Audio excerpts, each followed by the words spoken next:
reinciden con los arrebatos. Además, se han dado casos recientes de adolescentes que en su corta existencia acumulan varias causas pendientes. ¿Cuál es la situación de los menores frente a la ley? ¿Pueden recibir condena? ¿Cómo se reinsertan después de los delitos? ¿Y cuáles son las opiniones en torno a la reforma del Código Penal? Así abrimos esta nueva edición de entrevistas con el tema de los linchamientos y la situación de los menores también con respecto a los delitos. Y está junto a nosotros, y agradecemos su presencia, el doctor Pablo Barbiroto, es defensor de pobres y menores. Bienvenido, muchas gracias. Muchas gracias a ustedes por la invitación. Primero vamos a hablar de este tema. Ayer hablábamos si se trata de un fenómeno, si se trata de una etapa, de un síntoma, de una enfermedad, el tema de los linchamientos reiterados en el país. Bueno, la cuestión de los linchamientos, en principio, si lo vamos a hacer un encuadre desde el punto de vista legal, no tiene regulación alguna en la normativa penal. Es decir, el linchamiento, vamos a llamar las cosas por su nombre. Si una persona o cualquier persona actúa, como hemos visto en los medios de comunicación últimamente, que persigue a una persona que aparentemente ha cometido un delito, que ha cometido un delito en principio, y lo sigue una turba de personas enardecidas y le dan alcance, y ya sea que arremetan contra su vida, le generan lesiones, si lo matan es un homicidio calificado. Es un homicidio calificado, como dice el artículo 80 del Código Penal, que lo quiero enmarcar en la normativa, dice que se impondrá prisión perpetua en aquellos casos, por ejemplo, con ensañamiento o alevosía. Esto es lo que ocurriría si se persigue varias personas a una para darle alcance y sin posibilidad de defensa o una cuestión desmedida del uso de la fuerza que pueden hacer estas personas, causándole un sufrimiento innecesario, o en aquellos casos donde exista el concurso de dos o más personas. Si se da esta situación, nuestra ley hace referencia, sin llamarlo linchamiento y nada por el estilo, a una conducta descripta en nuestra normativa, por lo cual se puede imponer prisión perpetua en estos casos, sea que la persona a quien se ataca sea un delincuente o no. Esto tenemos que tenerlo bien en claro. Y si no se produce la muerte, pero se producen lesiones, habrá que diferenciar si son lesiones leves, graves o gravísimas, y en este caso la pena podría ir hasta 15 años de prisión. O sea que hay que ser muy cuidadoso y llamar las cosas por su nombre, porque si no hablamos de linchamiento y pareciera como que le estamos disminuyendo la entidad o la importancia. Es un delito, y un delito que tiene penas altísimas. No se puede justificar esta situación. Lo mismo que decir que un crimen pasional se intenta sacarle una cierta connotación. No, es un homicidio calificado también y merece pena. En estos casos es el orden jurídico y el Estado de Derecho lo que establecen estas situaciones. Doctor, ¿y usted por qué cree que la gente hace justicia por mano propia, como lo llaman? A ver, volviendo a ese tema, la palabra linchamiento significa básicamente eso, la ejecución de una sanción o principalmente la muerte, como se daba en aquellos casos, sin un proceso judicial. Es necesario un Estado de Derecho, un Estado democrático de derecho, que toda persona tenga derecho a un proceso y que en ese proceso se demuestra la culpabilidad. Y ese nombre linchamiento viene precisamente por un juez, Charles Lynch, de los Estados Unidos, que en 1774 genera este tipo de actos de matar a determinadas personas que pertenecían a colonos y aldeanos ingleses, en este caso sin ningún tipo de proceso. Y ahí se da el nombre de linchamiento. O sea que no tiene nada que ver ni siquiera ni con lo bíblico, que se dicen muchas cuestiones, o con nuestra idiosincrasia. Pero este caso tiene mucho que ver, desde mi opinión, con los medios de comunicación en muchas cuestiones que nos dan esta noticia como un hecho en principio aislado, y después constantemente la gente empieza a enardecerse, empieza a decir que hay un Estado ausente, o que no es justicia, no hace absolutamente nada, o que uno entra por una puerta y se van por otro, y se empieza a generar una especie de situación a través de los medios de comunicación donde se piensa que esto está bien o es correcto, o si es una persona, un delincuente, una persona que está acusada, ni acusada, que se la ha visto involucrada en un hecho delictivo, hay que hacer justicia por mano propia. Y esto es un retroceso tremendo directamente, porque básicamente para eso está la justicia, para en forma objetiva, sin las pasiones de los particulares enardecidos en ese momento, de poder actuar y establecer la pena justa que corresponda. Porque si cualquier persona tendría que hacer justicia propia, le matan a un hijo o sufre un daño en su persona, seguramente iría por la ley del talión, del ojo por ojo, diente por diente, y como decía Gandhi, ojo por ojo, y el mundo se quedará ciego directamente en esta situación. Por eso está la justicia como un sucedáneo de la autodefensa, para poder en forma objetiva, en forma racional, civilizada, juzgar a las personas y darle la pena que se merezcan. Esa es la función de un Estado de Derecho, y no que las personas tomen esta situación de actuar como una especie de justiciero. No es justicia por mano propia. Cuando es por mano propia no es justicia, es un delito. Doctor, ¿y existe alguna posibilidad de que la gente no se sume a los linchamientos, de manifestar esta posibilidad de decir no estoy de acuerdo con esto? Usted hablaba antes de salir al aire de una posibilidad concreta. Desde la Asociación Pensamiento Penal se ha organizado una campaña a nivel nacional que se llama No cuenten conmigo, directamente en todas las redes sociales, donde todas las personas que estén en contra de esta situación, no de justicia de mano propia, al contrario, de lo que se llama el linchamiento o esta cuestión básicamente que hablábamos de estos homicidios que se están dando, pueden manifestar su opinión, ya sea en la página de la Asociación Pensamiento Penal o a través de las distintas redes sociales, que en 3 días ha generado una adhesión de más de 10.000 firmas digitales, ¿no?, para manifestar esta situación en contra de estas situaciones básicamente y en favor de un Estado democrático de derecho.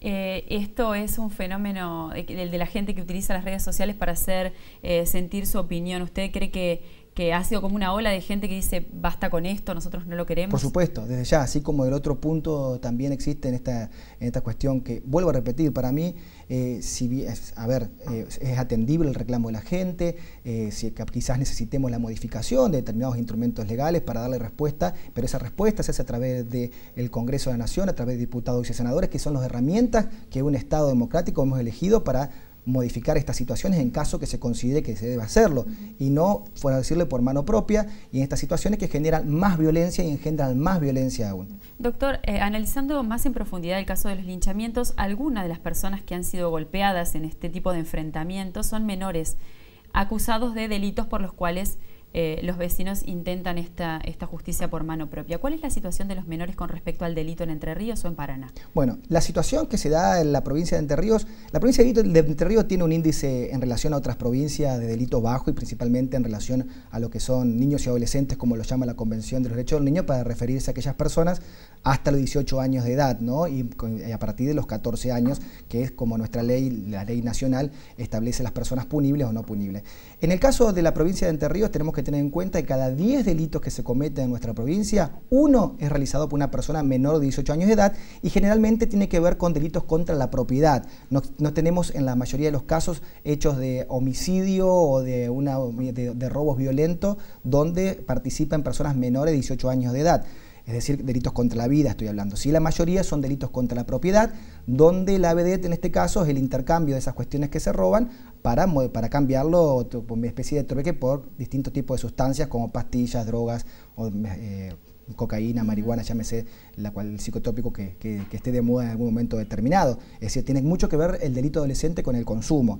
Dentro de la estadística que manejamos, por lo menos desde la Defensoría, observamos que cada 10 delitos que cometen niños y adolescentes, 8 a 9 tiene una relación con las drogas, es decir, no significa que una persona que se droga va a cometer delito, pero la incidencia, en este caso de las estadísticas que manejamos nosotros, muestran esa vinculación.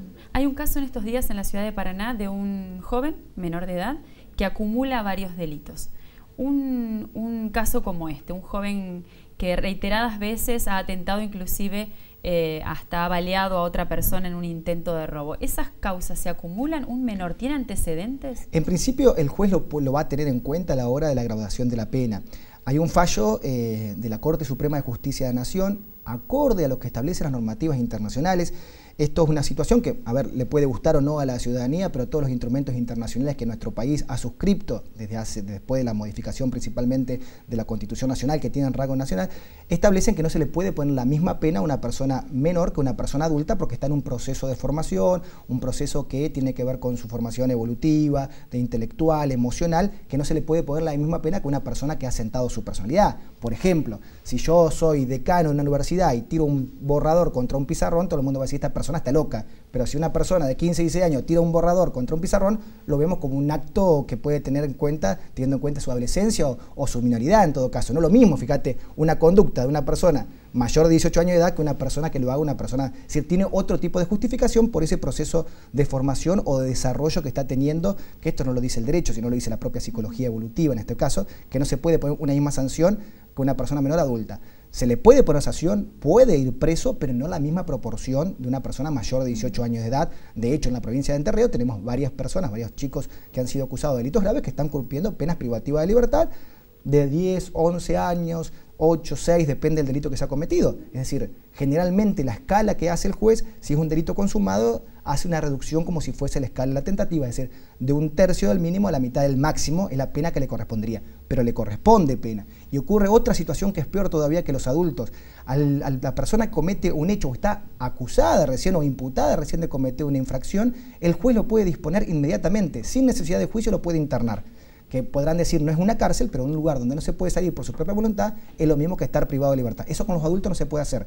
Con las personas menores de 18 años de edad, el juez puede disponer, dice la ley, y fíjate la palabra disposición, la connotación que tiene como un objeto y no como un sujeto, porque en el Código Civil la palabra disposición es para las cosas, no para las personas. Y el juez inmediatamente, por más que la persona no haya elementos para encontrar al autor, con una persona menor de edad lo puede internar, que es lo mismo que estar privado de libertad. Esto que usted está diciendo creo que es la respuesta para Miguel, que dice que en calle pronunciamiento son reiterados los robos. La policía muchas veces los detiene, pero los jueces lo liberan a las pocas horas. ¿Por qué pasa esto?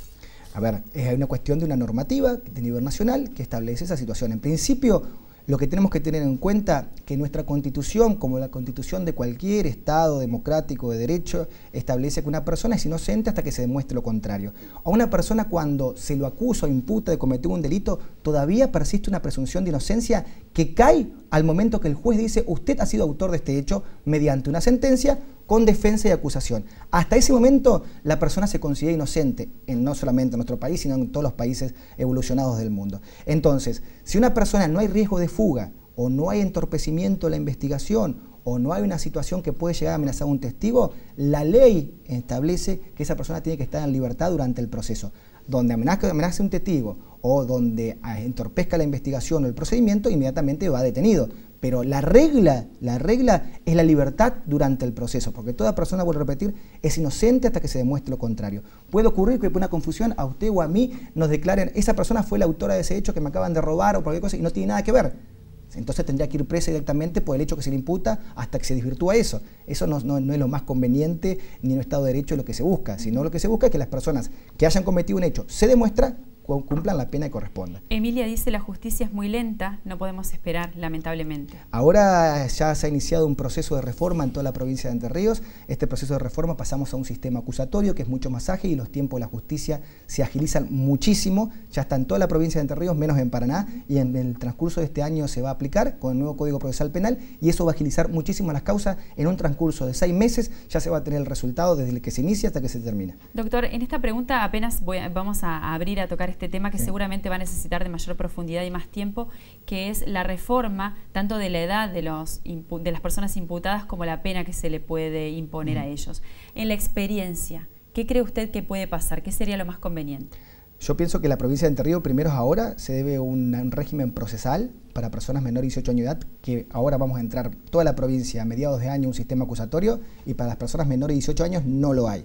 Es decir, me parece que tenemos que empezar a un proceso con garantías, pero al chico de 14, 15 años que, por ejemplo, hoy se archiva la causa, hay que hacerle un proceso. No ponerle pena privativa de libertad porque eso no se puede por las convenciones internacionales, sin medidas, que muchas veces son lo mismo que pena privativa de libertad o tienen otra connotación. Porque a diferencia de lo que ocurre con el derecho penal de adultos, el derecho penal de adultos es retributivo. Ante un hecho, tal sanción. El derecho penal de niños y adolescentes es restaurativo. Intenta restaurar el perjuicio que el chico ha ocasionado a la víctima y a la sociedad y también que tome conciencia del perjuicio que él ha cometido con su accionar. Es decir, es un proceso para que el chico, en ese proceso que se dio, donde tiene una mentalidad, una cabeza cambiante, donde hasta el punto de vista médico no está desarrollado su lóbulo frontal, o sea que se manejan mucho más hasta una cuestión instintiva que termina de formarse a partir de los 20 años aproximadamente, pueda tener cabal conciencia del hecho que cometió y responsabilizarlo. Esa es, me parece, la deuda que nos debemos, por lo menos que lo podemos empezar a hacer la provincia y posteriormente sí una reforma dentro de lo que sería la legislación nacional, que es una ley del último gobierno militar, ni siquiera es una ley, es un decreto ley, que no importa el delito, sino que importa es que el chico sea un objeto de protección y sin ningún tipo de garantía en el debido proceso. Y Raúl dice hay un procedimiento especial para juzgar a menores. Sí, hay un procedimiento especial con jueces especiales y funcionarios especiales que tienen que tener en cuenta y se trabaja principalmente de la interdisciplina porque, se tienen que tener todas estas cuestiones que yo le decía anteriormente, la psicología evolutiva, la psiquiatría, para comprender qué es lo que ha pasado en esa persona que comete un hecho contrario al ordenamiento jurídico, que aunque le parezca mentira en la mayoría de los casos, en el 90% de los casos, ante una infracción que pudo haber cometido, desaparece con el solo transcurso del tiempo. Es decir, una persona siendo menor de edad se puede haber cometido una infracción o por estar con amigos. Tenemos otros casos que son mucho más graves y que son reiterados, pero la mayoría de los casos con los que nosotros trabajamos en la provincia de Entre Ríos no son de una gravedad que podemos decir esto es tremendo, no se puede salir a la calle, nada por el estilo. Es decir, hay que atacar, por supuesto, esa situación, pero a comparación de lo que es Santa Fe, lo que son otras provincias, es relativamente bajo lo que ocurre en nuestra provincia. Después lo que tenés, situaciones como se están dando en el último tiempo, de enfrentamiento entre bandas, donde también se ven los vecinos que pueden estar entre medio de una balacera, que son personas que se disputan el territorio por la venta de droga, directamente, captado siempre por una persona mayor de edad, que es quien le da el arma y le consigue las balas para que esa persona pueda defender el territorio, determinadas cuestiones del barrio, y ascender en la escala de lo que sería el tema de la venta o la custodia en el mercado de las ventas ilegales de drogas, ¿no? ¿Y ustedes en Defensoría notan el incremento de este tipo de casos? Sí, pero yo no lo veo como una cuestión, de inseguridad ciudadana en el sentido porque no se utilizan esas personas para cometer delitos, sino para el enfrentamiento. Es decir, es una cuestión que puede ser muy fina para poder diferenciarlo, ¿no? Pero desde el punto de vista es una cuestión de inseguridad, porque no es que van con ese arma a matar a un vecino, a matar a determinada persona, sino que se utilizan para tomar venganza o custodiar o proteger determinado barrio, que sea un enfrentamiento entre barrios o bandas del mismo barrio. Doctor Pablo Barbiroto, muchísimas gracias. No, por favor. Siempre es un gusto tenerlo acá, así que seguramente en el transcurso de entrevistas lo vamos a tener para nuevos temas. Muchísimas gracias por haber venido. Nos vamos a un corte, ya volvemos.